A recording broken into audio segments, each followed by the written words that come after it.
While saying a short reply back to your friend may seem harmless, about 11 teens die a day from texting and driving or using their phone while driving.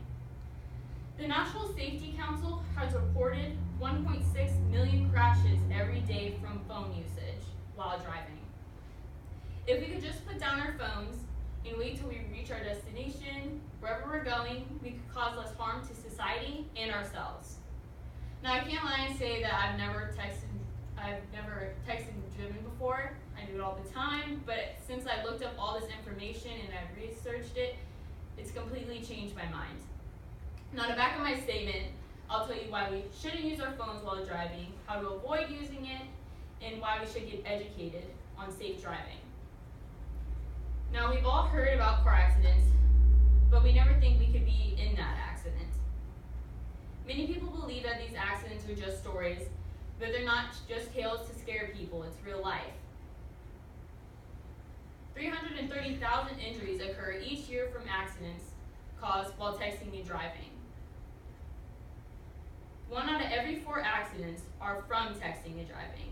And even if you think you aren't the one texting and driving, you could easily be harmed by someone who is. Many teenagers and adults have also been using social media while driving. Snapchat has a filter where you can take a picture of something and can tell you how fast you're going. Now, there has been many complaints and arguments about whether to take this down because there has been many accidents caused by this. People are trying to go 90 miles an hour down a 40 road and they've killed people from doing this. CBS did a report on why the company should take down the speed filter. These statistics show what many people won't tell you because they're too foolish to face reality.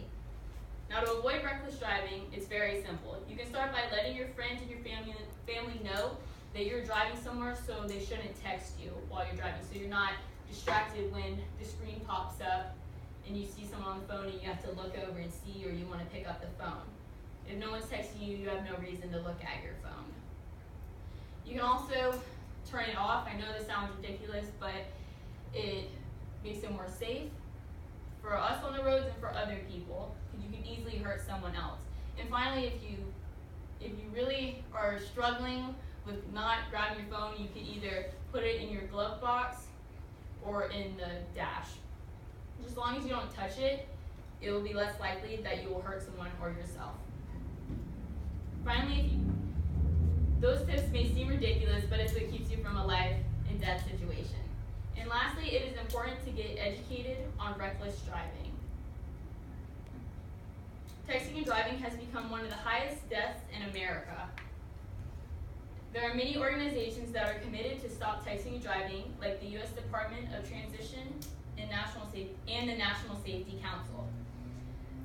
Now, when I was looking up all this information on texting and driving, there's many news outlets that will focus on texting and driving to show teenagers why you shouldn't do it. This is a news report about a teenager that was texting and driving. She had 3 passengers in the car with her that asked her to stop texting and driving, and she told them to F off, and she drove through a red light, and she killed a man and his 10-year-old daughter, and he also had 3 other children. So now, because of her reckless driving, she is facing charges, and these kids will grow up without a dad. So, as a final note, it is obvious that no one wants to die because of a silly accident. The usage of phones while driving is what causes death in America today. I challenge all of you to go home and educate yourselves, and also to turn off your phone while driving. Your life is valuable and you shouldn't risk it just to send a text or a Snapchat. Thank you.